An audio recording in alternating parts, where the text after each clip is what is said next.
पद संख्या 372, पद रत्नाकर जी का पाठ, पद संख्या 372। श्री भाई जी बाबा की।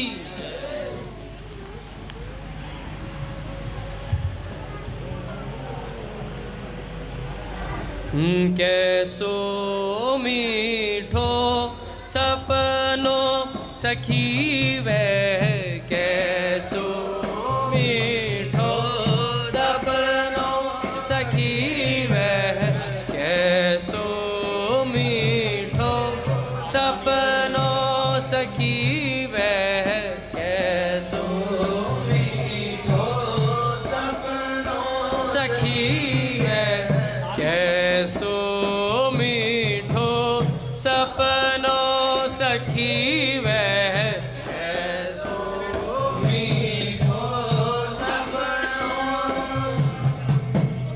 देखता ही प्रेमांबुदि उमग्यो विसर्यो तन मन अपनो विसर्यो तन मन अपनो विसर्यो तन मन अपनो विसर्यो तन मन अपनो। कैसो मीठो सपनो सखी वह, कैसो मीठो सपनो। ठाड़ी हुती भोर की बेला हो, निकुंज के द्वार हो, निकुंज के द्वार सखी मैं हो, निकुंज के द्वार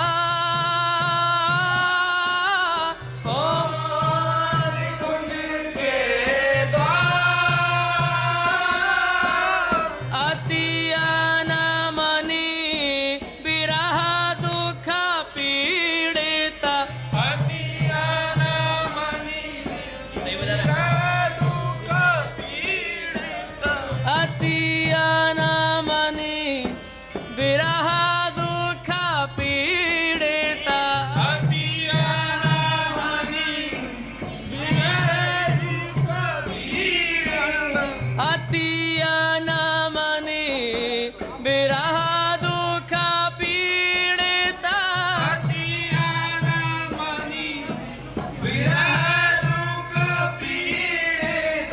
लखी जीवन निसार, कैसो मीठो सपनो सखी वह, कैसो मीठो सपनो सखी वह। आए अचानक पाछे सो मेरे डिगवे चुपचाप, मेरे डिग चुपचाप। कोमल करतल सोढ़ा के द्रग, कोमल करतल सोढ़ा के द्रग। दो अपने आप कैसो मीठो सपनो सखी वह, कैसो मीठो सपनो सखी वह।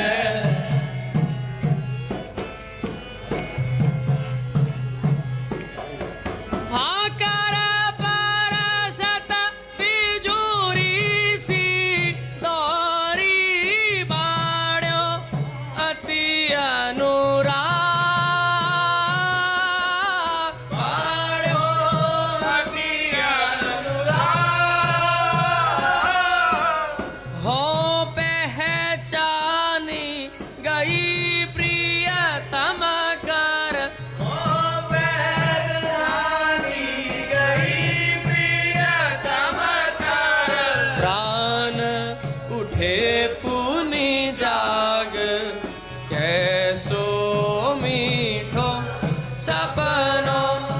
सखी वह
सुधारस पान कैसो मीठो सपनों सखी वह कैसो मीठो सपनों सखी कैसो मीठो सपनों ओ इतने महको आए जगाई मौका कुलिस कठोर मौका है कुलिस कठोर जरा तहियो तबही सो सजनी जरा तहियो तबही सो सजनी ओ जरा तहियो तबही सो सजनी जरा तहियो तबही सो सजनी बिछुरे प्राण किशोर कैसो मीठो सपनो सखी वह कैसो मीठो सपनो सखी वह कैसो मीठो सपनो कैसो मीठो सपनो कैसो मीठो सपनो कैसो मीठो सपनो सखी वह कैसो मीठो सपनो। श्री भाई जी बाबा की बोले श्री भाई जी महाराज की जय। पूज्य श्री राधा बाबा की जय। पूज्य मैया की जय। अपने प्यारे भैया की जय। पूज्य दादा की जय। भक्तवत्सल भगवान की जय। हरि बोल। बड़े सौभाग्य का क्षण है कि आज भी हमें सत्संग और कीर्तन का परम लाभ प्राप्त हो रहा है। अभी पहले हम 5-6 मिनट भैया पूज्य श्री भाई जी की वाणी सुनेंगे।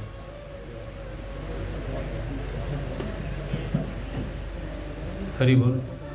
थोड़ी देर पूज्य श्री भाई जी की वाणी सुनेंगे और भैया हफ्ते में या 2 हफ्ते में एक बार पूज्य भाई जी का प्रवचन थोड़ी देर के लिए अवश्य होगा, ऐसा मैंने भैया से आज्ञा ले ली।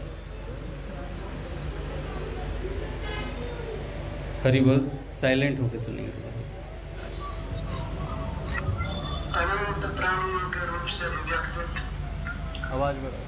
भगवान के पावन चरण कमलों में सबक नमस्कार।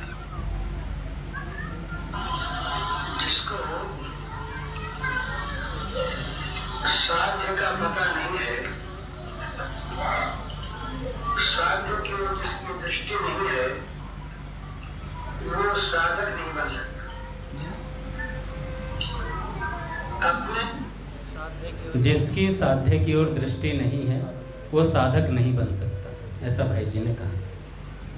कार्य में, अपनी साधना में अपने को जो एकांत रूप से प्राप्त करना है, उसके प्राप्ति के मार्ग में जो निरंतर अनवरत बिना दूसरी ओर ताके झांके चलता रहता है, वो साधक है। साधक को दो चीज ध्यान में हमेशा रखनी है। लक्ष्य को भूलना नहीं है और अत्यंत आर्त भाव होने पर भी, अत्यंत आतुरता होने पर भी कभी रुकना नहीं है। देर सहज नहीं होती, परंतु देर होने के डर से साध्य को छोड़ देना ये बहुत बड़ी भूल होती है। पूज्य भाई जी ने कहा कि देर होने के डर से साध्य को छोड़ देना ये भी साधक की भूल होती है कि भाई समय लग रहा है ना, तो उसमें धैर्य रखना चाहिए साधक को, ऐसा भाई जी ने कहा। हरि बाबा ने दृष्टांत लिखा था कि ये मोहम्मद साहब के जमाने की बात है। मोहम्मद साहब घूमते फिरते जंगल में एक फकीर की झोपड़ी में जा पहुंचे। उस समय फकीर वहां थे नहीं, उनका एक चेला था। वहां चट्टान थी, उस चट्टान में 3 गहरे गहरे पड़े हुए थे। तो मोहम्मद साहब ने पूछा उस चेले से कि ये चट्टान में ये 3 गहरे कैसे पड़े हुए हैं? तो उसने बताया कि ये फकीर जो है महात्मा, ये रोज बंदगी करते हैं, नमाज पढ़ते हैं, तो सिर के और घुटनों के टिकने से ये चट्टान में गहरे पड़े। सिर टिकता है और दोनों घुटने टिकते नमाज पढ़ने में, बंदगी करने में। तो इतने में आकाशवाणी हुई कि हम इसकी बंदगी से खुश नहीं, खुदा इसकी बंदगी से खुश नहीं। तो मोहम्मद साहब लगे रोने, बड़ा उन्हें दुख हुआ। इतने में महात्मा आ गए।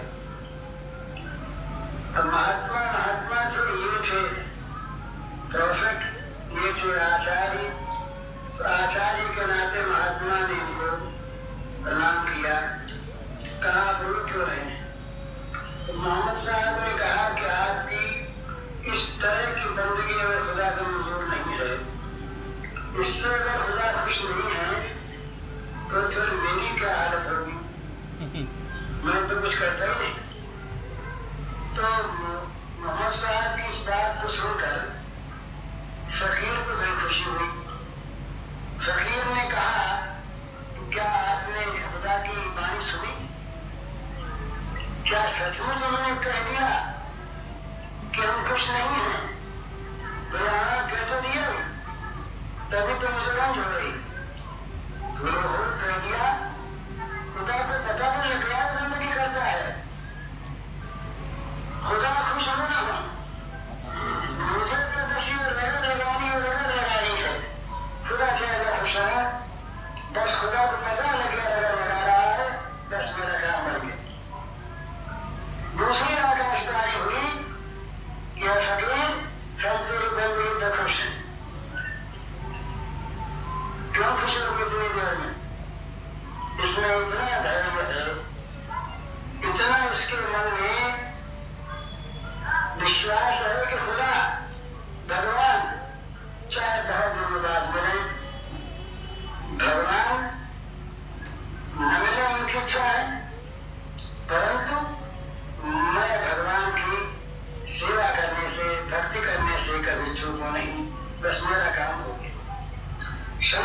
प्रीतम से मिलने को जिसके प्राण कर रहे हाहाकार, प्रीतम से मिलने को जिसके प्राण कर रहे हाहाकार, नहीं जानता मार्ग की दूरी को जुड़वा किसी प्रकार, नहीं देखता मार्ग की दूरी को जुड़वा किसी प्रकार। ये तो जब तक हमारे प्राणों में एक हाहाकार नहीं हो जाता, जब तक भगवान को प्राप्त करने के लिए साधक के हृदय में एक संताप नहीं उठता, आग नहीं लग जाती, तभी तक वो चारों ओर ताकता है। तभी तक कितनी बार आज खेली भाई, आज कितना जात हो गया, दूसरे काम भी करने हैं, ये सब बातें रहती हैं। और जब प्राण उसके लिए आकुल हो उठे, प्राणों में आर्त भाव छा गया और वो जब चलने लगा, उसके बाद वो ये नहीं देखता कितना चलना है, बस चलना है, प्यारे के पथ पर चलना है, प्रीतम के मार्ग पर चलना है, चलना है। मार्ग में कोमल पुष्प बिछे हैं या दर्शियां बिछी हैं, मार्ग में हर तरह के सुख आराम है या केवल कष्ट ही कष्ट है, इन बातों की ओर वो नहीं देखता। ये तो सुविधावाद साधन में नहीं चलता। सुविधावाद जो है ये तो हम लोगों के शहर सपाटे की चीज है। पहले बद्रिकाश्रम जाना है, पहले से तैयारी करने, कहाँ तक जीप जा सकेगी, जहाँ तक जीप जाए वहाँ तक जीप आगे करंदी में रहे तो तकलीफ न रहे, चट्टियों पर आराम रहे, आगे से बंदोबस्त रहे। ये सुविधावाद, सुविधावाद साधन नहीं है। सुविधा करके जाना ये भी चीज है, पर सुविधावाद जहाँ सामने है, जहाँ सुविधा सामने है, वहाँ साधन सामने नहीं। साधन में तो बस वो कुछ भी मूल बना है, कोई मूल ही नहीं। उस साधक इस बात को जानता है कि भाई भगवान को प्राप्त करने की कीमत हमारे पास है क्या। ये तो स्वयं वो कृपा करके कभी दर्शन दे देते हैं, ये उनकी कृपा है। मूल्य चुकाकर उनके प्राप्त होने की कीमत देकर हम उन्हें खरीद लें, इस प्रकार की कीमत हमारे पास है क्या। गंदा मन, गंदा शरीर, अनेक प्रकार के बाधाओं से भरा हुआ यह पवित्र जीवन, अविचलित रहने वाली बुद्धि हमारे पास नहीं, विशुद्ध मन हमारे पास नहीं। हम क्या देकर भगवान को खरीदेंगे। हम तो भगवान को देंगे अपना दैन्य, भगवान को देंगे अपनी मजदूरी, भगवान को देंगे अपनी गरीबी, भगवान को देंगे अपनी योग्यता। पर भगवान एक बात चाहेंगे कि तुम्हारी चाह है कि नहीं, तुम्हारी चाह की वास्तव में आग तुम्हारे हृदय में लग गई कि नहीं, तुम घबरा तो नहीं रहे। अयोग्य हो जाए भगवान हाथ पकड़ के ले जाए। पेशाब समुद्रता मृत्यु संसार सागरा भराम नचरात पार्थ मैया विशुद्ध चित्त सा। जो मेरे में आविष्ट चित्त है, तो लोगों को संसार सागर से पार करने वाला मैं होता हूँ। भगवान ने कहा पार करने वाला मैं होता हूँ, और पार करने में देर नहीं। नचरात पार्थ, हे अर्जुन, नचरात अविलंब, तुरंत तुम्हें मैं संसार सागर से स्वयं पार कर देता हूँ। तो भगवान स्वयं पार करते, परंतु हमारे अंदर जो अपने को साधक मानता है, उसके अंदर कम से कम इतनी बात होनी चाहिए कि उनकी चाह सच्ची हो, और चाह भी केवल वो उन्हीं को चाहता हो, चाह विशुद्ध हो, निष्कलंक हो। अरब में एक देवी हो गई रबिया। रबिया ये भगवान का किसी को ठेका नहीं है भला। अमुक जात को भगवान मिले, अमुक देश वालों को भगवान मिले, भगवान सबके। ये दूसरी बात है, कहीं ज्यादा आदमी वैसे पैदा होते हैं, कहीं कम पैदा होते हैं। रबिया अरब में पैदा हुई। रबिया ने अपने चेतन ने मुझसे प्रार्थना की कि नाथ, यदि मैं स्वर्ग की इच्छा से आपको धरती हूँ तो स्वर्ग का द्वार सदा के लिए बंद कर दिया जाए, मेरे लिए दरवाजा बंद रहे। और यदि मैं नरक के भय से आपको धरती हूँ तो मुझे नरक में भेज दिया जाए। और यदि मैं केवल आपके प्रेम के लिए आपको धरती हूँ तो आपका प्रेम मुझे मिल जाए। इस प्रकार से एक चाह, एक निष्ठा साधक में होनी चाहिए। ये साधक के लिए सबसे पहली शर्त है। सबसे पहली साध सामने रहे तो एक बात तो साध तक पहुंचने की चाह रहे, इसके सिवा कोई चाह नहीं। प्रलोभन सामने आ गया तो बोलिए भक्तवत्सल भगवान की जय। पूज्य श्री भाई जी महाराज की जय। पूज्य श्री राधा बाबा की जय। पूज्य मैया की जय। अपने प्यारे भैया की जय। पूज्य दादा की जय। भक्तवत्सल भगवान की जय। श्री राम जय राम जय जय राम।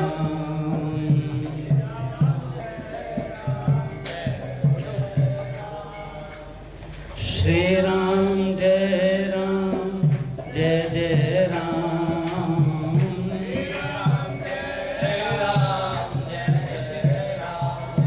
श्री राम जय राम जय जय राम। जय जय राम जय जय श्यामा जय जय श्याम। जय जय श्याम जय जय श्री वृंदावन धाम।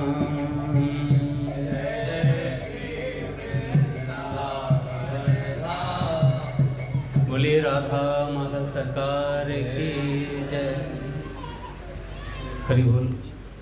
कितना सुंदर प्रवचन था पूज्य श्री भाई जी का। अच्छा, भाई जी की वाणी में एक अजीब सा विश्वास रहता है ना, एक अजीब सी बात रहती है और इतना मीठा लगता है, बता नहीं सकता कितना मीठा लगता है कि भाई जी के इस प्रवचन का नाम है भय और प्रलोभन। साधना के दो विघ्न होते हैं, भय और प्रलोभन। जब भी साधक भजन करने चलता है तो सबसे पहले भय मिलता है उसे। जैसे ध्रुव जी जब भजन के लिए चले, पिताश्री की गोद में बैठ गए जाकर के। सौतेली माँ ने कहा कि अगर इस गोद में बैठना है तो मेरी कोख से जन्म देना पड़ेगा, तब तुम्हें ये गोद प्राप्त होगी। तो वहीं पर उनकी ध्रुव जी की माता जी थी, वो रोते हुए गए तो उन्होंने कहा कि बेटा भजन करो अगर पिता की गोद में बैठना है। ऐसी बात बोले, बच्चे के हृदय पर लगी। अच्छा, उन्होंने तत्काल निश्चय कर लिया। आज भाई जी बोल रहे थे निश्चय बहुत बड़ी वस्तु होती है, निश्चय में बहुत बल होता है। अगर आपने एक बार निश्चय कर लिया ना किसी चीज़ का, तो फिर देखो संत महात्मा आपकी मदद करने के लिए तैयार है। ध्रुव जी के निश्चय को देखकर देवर्षि नारद जी महाराज आ गए। उन्होंने कहा इसका निश्चय पक्का है, इसको मंत्र दिया जाए। चले और फिर पहले गुरुदेव ने भय दिखाया कि बेटा जंगल है, वहाँ पर तो शेर, ये वो फलाना ढिमका, बहुत चीज़ों का भय दिखाया। तब उन्होंने कहा, ध्रुव जी ने कहा कि गुरुदेव वहाँ भगवान भी है ना? कह रहे हाँ भगवान भी है, ऐसी बात नहीं कि भगवान नहीं, भगवान भी मिलेंगे। कह रहे बस फिर और किसी बात की चिंता ही नहीं, फिर तो भय को देख लेंगे, फिर भय को देख लेंगे। जब भगवान है तो फिर भय किस बात का? ऐसी बात सोची और देवर्षि नारद जी महाराज ने तुरंत मंत्र दे दिया। कहा जाओ इस मंत्र को जपो, ओम नमो भगवते वासुदेवाय, और मंत्र दिया और जाकर जपने लगे। पूज्य भाई जी कहते हैं कि जब साधक लग जाता है ना, पहले भय आता है, फिर आते हैं प्रलोभन बड़े से बड़े। 4-10 माला करी, 2-4 बार अपने को सत्संगी प्रूव करा, फिर उसके बाद लोग कहते हैं जय जयकार। पूज्य भाई जी कहते हैं फिर जय जयकार होती है। कह रहे जय जयकार से जो बच गया वो फिर बच गया, जय जयकार से जो बच गया, कह रहे नहीं तो ये मार डालती है। एक और भाई जी ने कहा कि सुविधावाद, अभी एक शब्द लिया था भाई जी ने, अभी हमने सुना सुविधावाद। भाई जी ने कहा सुविधा सावधानी और साधन दोनों को खा जाती है। सुविधा सावधानी और साधन दोनों का नाश कर देती है। पहले पंखा होता था मंदिर में, छोटा वाला पंखा, उसके लिए भी लड़ाई होती थी कि बजाने वालों की तरफ मुख होगा उस पंखे का या कीर्तन करने वालों की तरफ मुख होगा, है ना। तो उस पर भी ये चलता था, कभी इधर मुंह कर दिया, महादेव जी कहते थे अरे भाई गर्मी लग रही है, तरुण कृष्ण प्रभु कहते थे इधर कर दो, तो ऐसे चलता था। तो सुविधा नहीं थी तो भजन अच्छा था। जब सुविधा मिल जाती है ना तो फिर वो सावधानी हट जाती है, और भाई जी कहते हैं साधना घट जाती है, सावधानी हट जाती है और साधना घट जाती है तत्काल। तो सुविधाओं में भजन बड़ी मुश्किल होती है। कहना आसान है कि एसी के अंदर बैठकर आराम से माला होगी, 2 माला करते कमर लग जाती है बेड से नीचे, आराम से सोता है साधक पे, वो 2 माला ही नहीं हो पाती पूरी। तो सावधानी में साधना मुश्किल हो जाए, सुविधा में साधना मुश्किल हो जाती है, सावधानी हट जाती है तत्काल। तो इसलिए भाई जी ने कहा कि प्रलोभन बहुत बड़ी चीज है, प्रलोभन से साधक को बचना है। एक बताया था ना, पूज्य भैया बताते हैं कि एक राजा ने कहा मैं अपना उत्तराधिकारी उसे बनाऊंगा जो सबसे पहले सुबह सुबह मेरे पास पहुंचेगा, मुझ तक पहुंच जाएगा, जो गांव का लड़का मेरे पास पहुंच जाएगा। और अगर उन्हें पता होता मेरे जैसे लड़के हैं उसे सोते ही रहेंगे, अरे हटा कोई राज्य नहीं चाहिए, निद्रा से बड़ा कोई राज्य है क्या, इससे बड़ा कोई सुखी नहीं है। तो गांव के सब घर वालों ने अपने अपने बच्चों से कहा कि भाई देखो इंस्टाग्राम कम देखना, रात को सुबह 5 बजे खड़े हो जाना, जल्दी सो जाओ रात्रि में। तो सबको जल्दी जल्दी सुलाया गया कि आज फेसबुक इंस्टा मत देखना, आज जल्दी सो जाओ, सुबह 5 बजे उठना है, अलार्म भर लो। अलार्म भर के बड़ी मुश्किल से, कईयों को तो जगाया गया, बड़ी मुश्किल से इकट्ठे हुए और फिर चले सारे। और राजा ने ऐसा बंदोबस्त कर रखा था कि महल की सीमा प्रारंभ होते ही बढ़िया से बढ़िया वस्तु, एक से एक बढ़िया चीज़ें थी। जैसे ही प्रवेश किया तो म्यूजिक चल रहा था, एक तरफ अरिजीत सिंह के, एक तरफ बढ़िया बढ़िया किशोर कुमार, और इस तरह के अलग अलग उन्होंने स्टॉल लगाई हुई थी, अलग अलग तरीके के लोग जो गाने सुनना चाहते हैं। कई फंस गए, कई जो नौजवान थे, कोई कह रहे दुख बहुत है जीवन में, अरिजीत सिंह सुनेंगे, किसी ने कहा कि मैं तो जैज जी भी सुनूंगा कोई मास्टर सलीम पे अटक गया, तो बहुत सारे अलग अलग सिंगरों पे अटक गए। फिर दूसरा चले तो देखा मिष्ठान, श्री जी कैटर्स लगे हुए थे अलग अलग तरीके के मिष्ठान, उसमें अलग अलग तरीके की सब्जियां, पूरियां, नान, लच्छा नान और बहुत बढ़िया बढ़िया चीज़ें सुबह सुबह ही खाओ 5 बजे। तो बढ़िया बढ़िया चीज़ें खाने की लगी हुई थी। मुझ जैसे भोजन भट्ट उस पर लग गए, लटक गए हुए लच्छों में ही, खाने पीने में घुस गए। फिर आगे चला नाचने वालों का प्रोग्राम, कई लोग तो नाचना ही देखने लग गए। तो इस तरीके से बहुत सारे व्यवधान उनके जीवन में, प्रलोभन बहुत सारे दिए गए। आखिर तक एक बंदा पहुंचा, जैसे कहते हैं ना गीता जी में कि हजारों में से कोई 100 ईमानदारी से, उन 100 में से कोई एक पहुंचता है, तत्व से मुझे जान पाता है। तो ऐसे ही वो तत्व से वो उत्तराधिकारी बने जा करके एक बंदा पहुंचा। तो ऐसे लगते बहुत हैं लेकिन छिटक जाते हैं।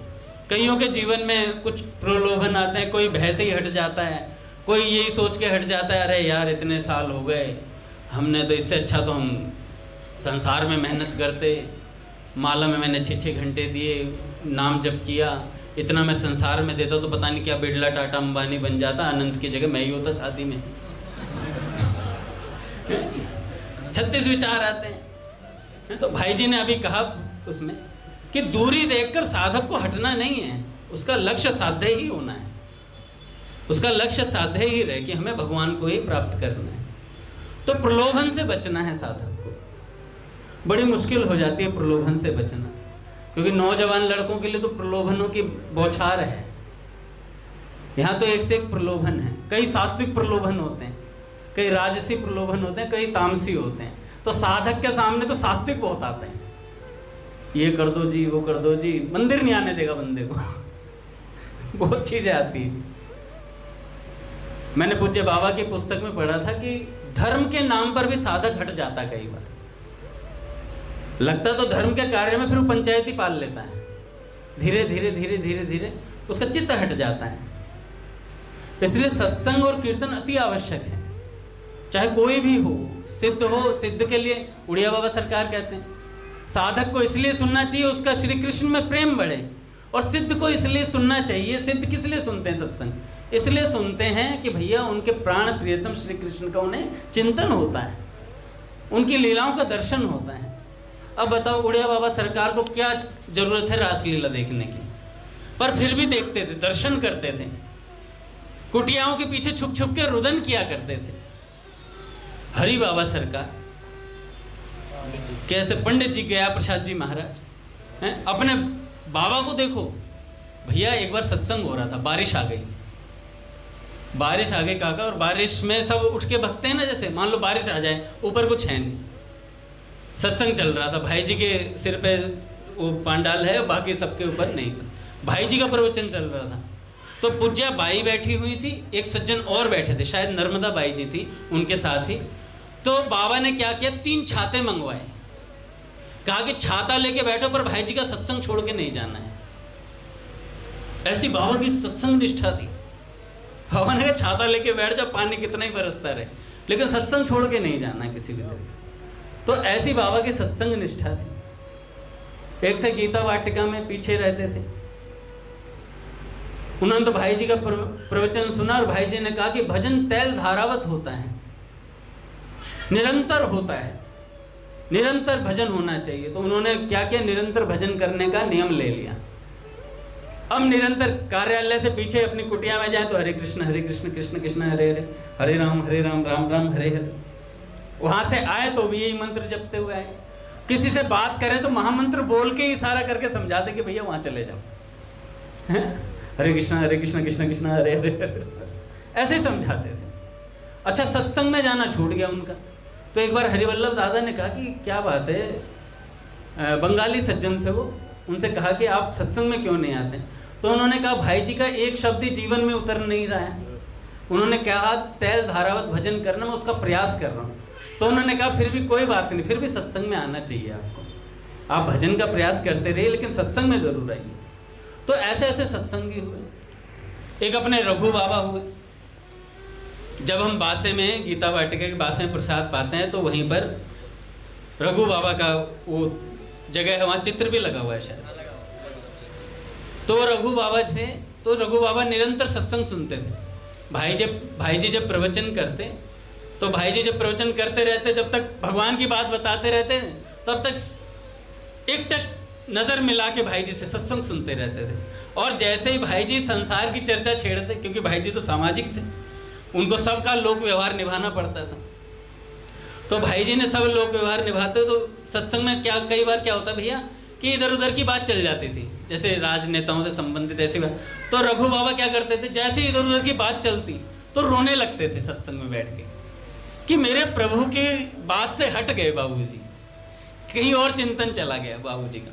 रघु रघु रघु रघु रघु रघु ऐसे महाराज, जैसे अपने इस्कॉन के भक्तों पे आपने देखा होगा, जो काफ़ी पुराने भक्त, उनके तिलक की छाप पड़ जाती है।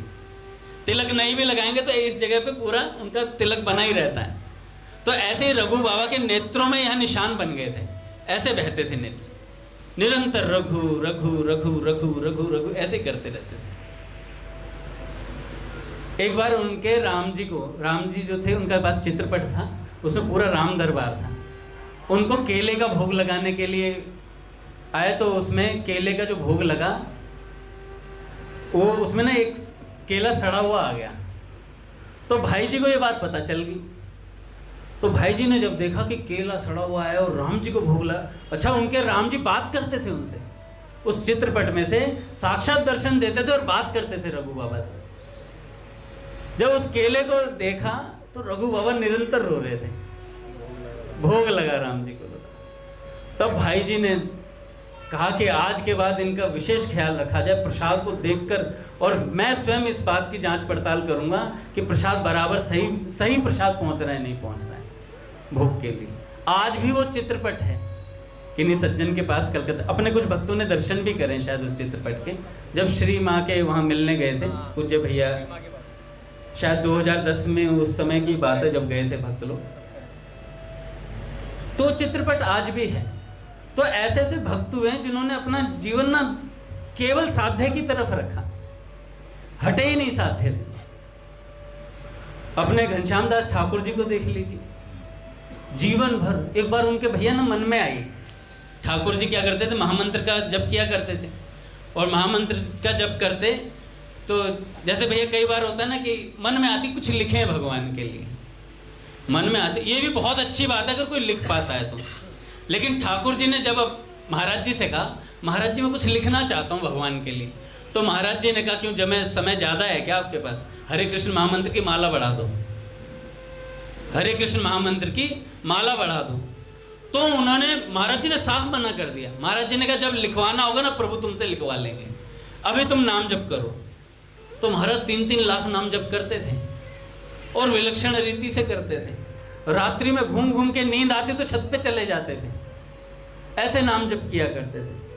हाँ, साध्य पे निरंतर उनका ध्यान था, किसी भी बात से अगर उनकी साधना में विघ्न होता था ना तो तुरंत हट जाते थे उस बात से।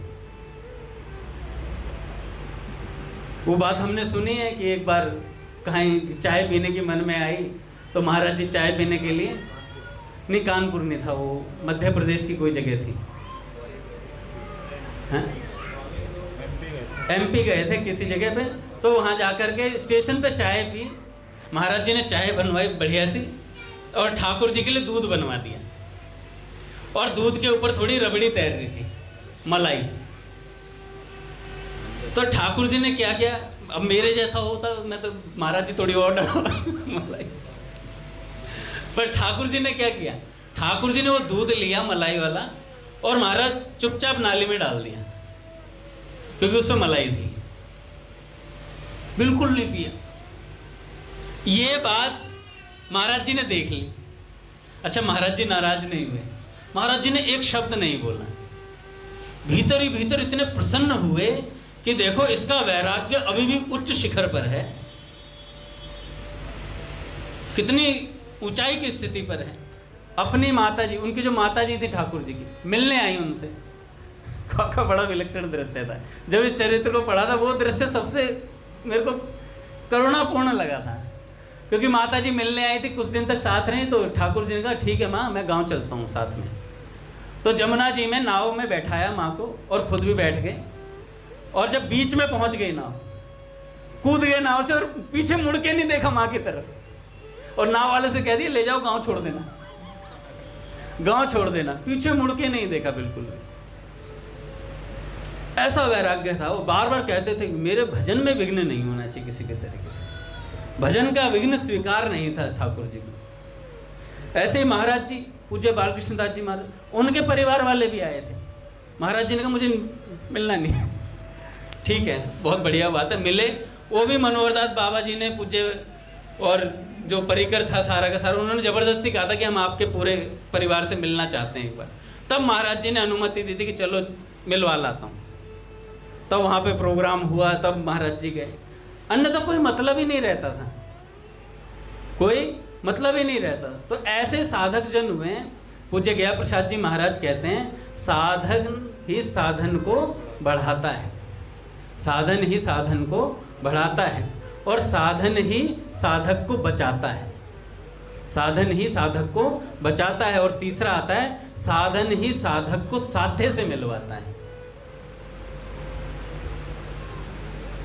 अब कहेंगे बिना साधन के भगवान नहीं मिलते क्या? साधन करने से कृपा होती है, साधन करने से कृपा होती है। पूज्य भैया ने कहा था कि निश्चित भगवान कृपा से मिलते हैं, लेकिन वो कृपा साधन करने वाले पर होती है।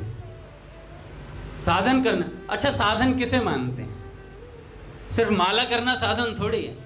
चित्त की एक ऐसी वृत्ति जिसमें भगवान की व्याकुलता छाई रहे, वो एक क्षण में भी हो सकती है या 100 सालों में भी हो सकती है। वो वृत्ति जिसकी एक क्षण में होगी उसे एक क्षण में भगवान मिल जाते हैं। कभी कभी ऐसा प्रेम भी होता है, हमने कितने भक्तों के उदाहरण देखे कि जिन्होंने एक सत्संग का वाक्य सुना और जाकर कमरे में बंद कर लिया और कहा कि आज प्रभु से मिलेंगे।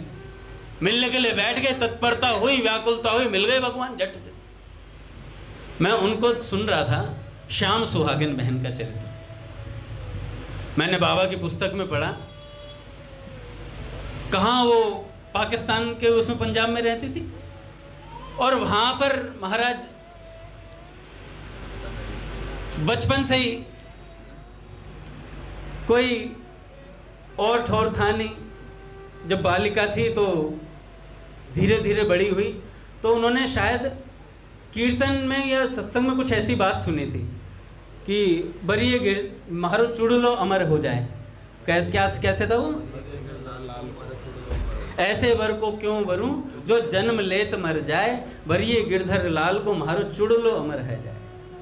तो ऐसी बात सुनी तो उनके मन में आया कि अब शादी श्याम सुंदर से ही करनी है, विवाह करूंगी तो श्याम सुंदर से ही करूंगी। और अपने माता पिता को अपना निश्चय सुना दिया। पूज्य भैया आ गए महाराज, आगे के पूज्य भैया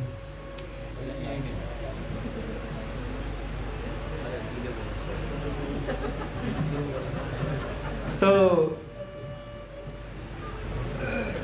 उस बहन ने अपने माता पिता से कहा मैं विवाह नहीं करूंगी, मैं तो श्री कृष्ण से ही विवाह करूंगी अब। और महाराज लग गई साधना में। अच्छा, ये निश्चय करने के बाद ये नहीं कि एसी में ही सो रही हैं। उन्होंने कहा माता पिताजी मुझे एसी वाला कमरा दे दो, मैं एसी में सोऊंगी और मुझे कोल्ड ड्रिंक आनी चाहिए हर 2 घंटे में, गर्मी के मौसम में, और सर्दी में बढ़िया से कॉफ़ी वगैरह बना के देना मुझे, है ना, बढ़िया से ऐसी व्यवस्था बना देना।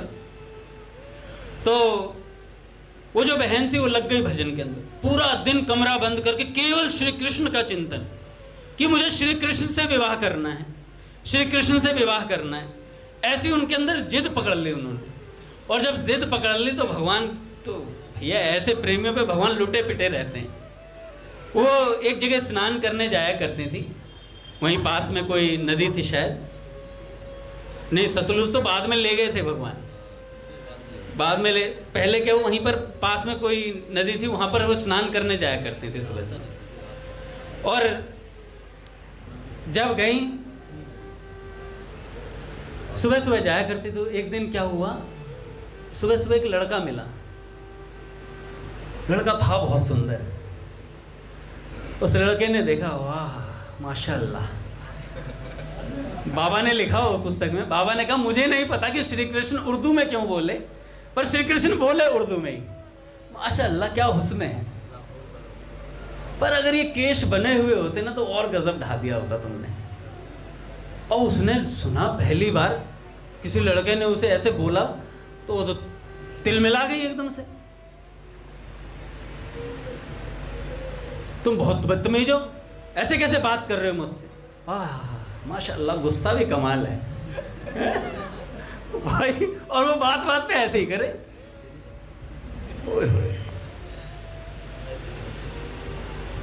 अच्छा, एक बार उन्होंने थोड़ा सा और गुस्सा करा तो उनके गाल से फूल गए। तो उन्होंने, वाह गालों की रंगत देखो भाई, भगवान नॉन स्टॉप बोले जा रहे हैं। मैं भैया बताते हैं ना कि भगवान जब आते हैं तो इतने, वो कहते प्रति उत्पन्नमति, ऐसे जवाब देते, चटर पटर करते ही रहते हैं। अच्छा, राम जी आएंगे तो भी चटर पटर होगी, पर वो हृदय में होगी। उनके नेत्र बोलते हैं बस, फिर उनके सिर्फ नेत्र बोलते हैं। बोलनी चलनी, एक बड़े सुंदर संत बता रहे थे कि उनकी बोलनी चलनी में कुछ ऐसा आकर्षण है कि राम जी को बोलने की आवश्यकता नहीं पड़ती है।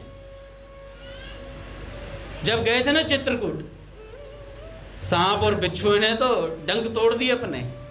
कह रहे भाई ये कौन है, इतना सुंदर भी कोई होता है क्या।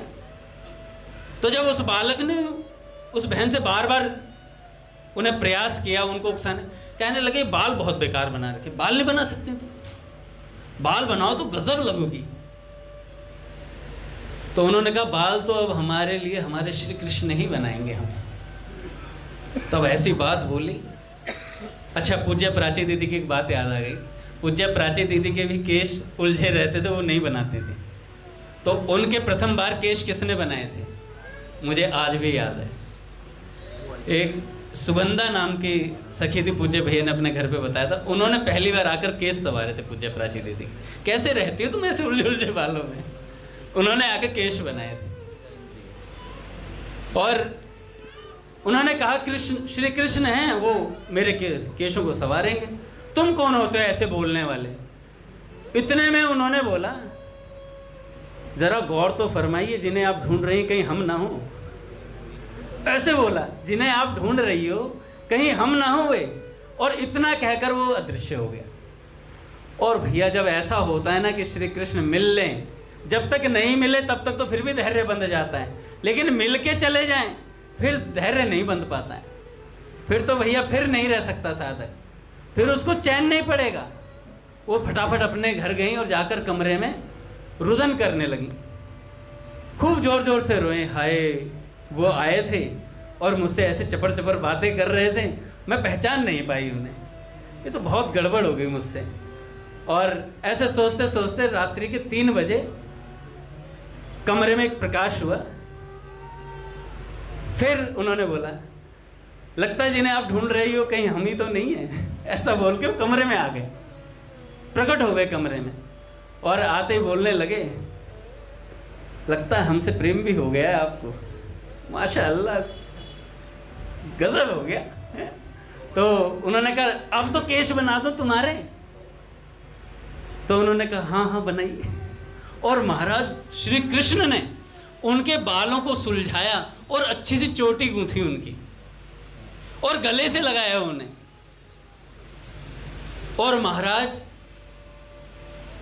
जब केश संवार दिए, अच्छा सा उनका श्रृंगार हो गया, उसके बाद जब श्री कृष्ण चले गए, कमरे से बाहर निकली और अपनी माँ से जाकर के कहती हैं, श्री कृष्ण ने मेरा वर्ण कर लिया आज माँ।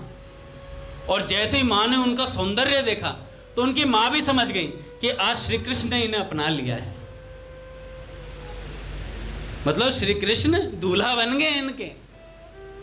तो भैया जिसके हृदय में प्रेम होता है, भगवान के प्रति निश्चल भाव होते हैं, एक निश्चयात्मिक का बुद्धि हो जाती है, उसे भगवान जरूर मिलते हैं भैया। और जिसने निश्चय कर लिया उसके लिए गुरुदेव ढूंढने नहीं पड़ते उसे कि जगह जगह जाके गुरुजी बनोगे क्या, गुरुजी बनो, गुरुजी बन जाओ आप हमारे, आवश्यकता ही नहीं है भैया, अपने आप गुरु आ जाएंगे। अच्छा आप कहेंगे शरीर को गुरु क्यों बनाए, अरे भाई गुरु रूप में भगवान ही होते हैं, वो शरीर नहीं होता है। वो गुरु रूप में कौन सा, वो गुरु ब्रह्मा गुरु विष्णु गुरुदेव महेश्वर, गुरु साक्षात पर ब्रह्म। बाबा कहते हैं, बहुत जोर शोर से बोलते हो, गुरु साक्षात पर ब्रह्म, मान लो ब्रह्म, माना ही नहीं जाता है। जिस दिन मान लेंगे उस दिन काम हो जाएगा, उस दिन फिर सारी बुद्धि सुधर जाएगी, कोई विकृति नहीं रहेगी। बाबा कहते हो कोई विकृति नहीं रहेगी जिस दिन आप अपने गुरुदेव भगवान में ठाकुर जी को देख लोगे। झाली रानी, कितने ब्राह्मणों ने कहा कि हमसे दीक्षा ले लो, हमसे दीक्षा ले लो, तो उन्हें रिक्शा थोड़ी चाहिए, दीक्षा चाहिए। तो किन को गुरु बनाया, रैदास जी को गुरु बनाया, रैदास जी को गुरु बनाया। और रैदास जी को जब गुरु बनाया तो क्या दिखा रैदास जी के गोद में, राम जी के दर्शन करें, और दर्शन करते ही समझ गए कि ये हमारे गुरु होंगे। कई ब्राह्मणों ने कहा कि ने गुरु बना लिया, ये तो जाति के भी वो नहीं, ब्राह्मण नहीं है, ये है वो है। एक बार हरे राम बाबा राजस्थान में थे काका, और उनके एक शिष्य थे भूरामल जी, हरे राम बाबा जी के।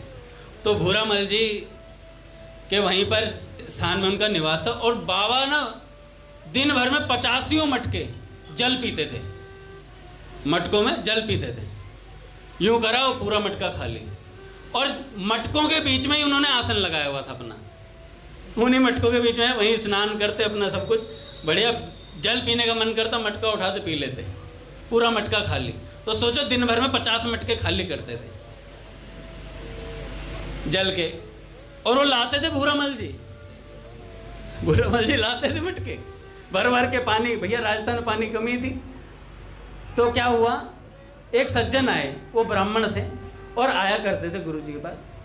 तो वहाँ पर देखा कि ये हरे राम बाबा तो भैया यहीं पर कुल्ला भी कर देते हैं, यहीं पे इधर से जल पी लेते हैं, यहीं रहते हैं। सोच का कुछ ध्यान नहीं है। तो उन्होंने कहा कि महाराज जी आपकी जाति क्या है? तो महाराज जी ने कहा जाति पूछ रहे हैं, अब समझ में आई तेरी जाति पूछने की। तो उन्होंने कहा हम लोहार भी हैं, जुलाहे भी हैं, और कौन कौन थे, चमार भी हैं, और महाराज कई अपनी जातियां बता दी। थोड़ा थोड़ा आगे आगे हो जाए महाराज, वही 5-1 मिनट में आरती हो जाएगी, आराम से जगह ले लें थोड़ी थोड़ी। पूज्य भैया नहीं आ रहे, हरि बोल। अच्छा कंटिन्यू करूं या कल सुनाऊं? हाथ उठाओ कल सुनाने वाले। राघव जी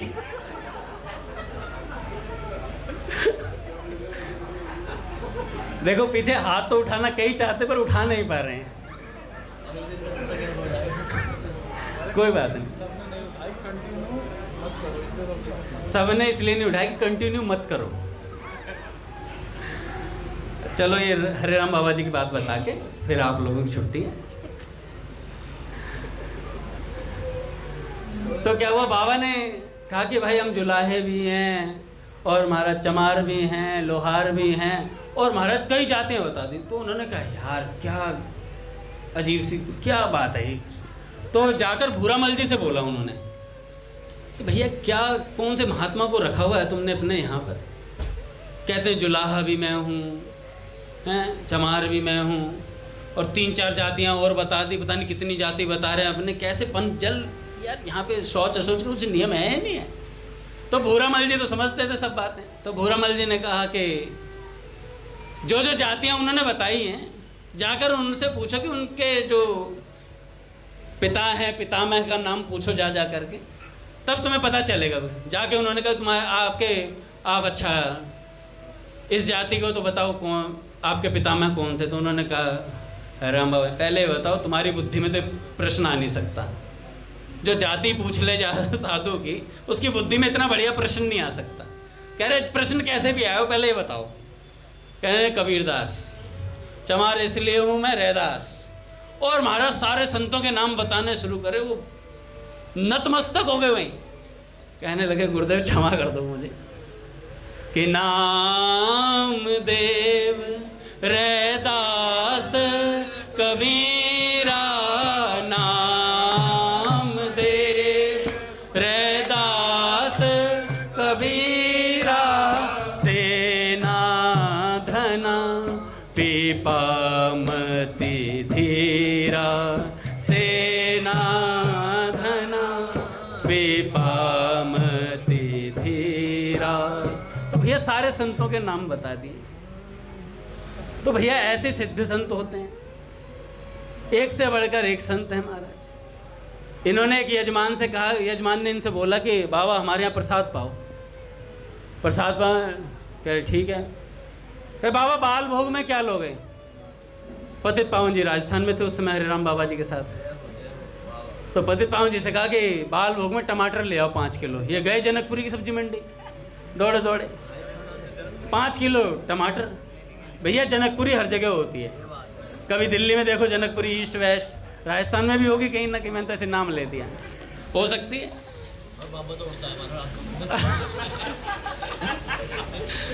और हमारे पतित पावन जी जब सेवा देते हैं तो उड़ते हैं महाराज, यहाँ सेवा वहाँ सेवा, यहाँ उड़े उड़े बाबा।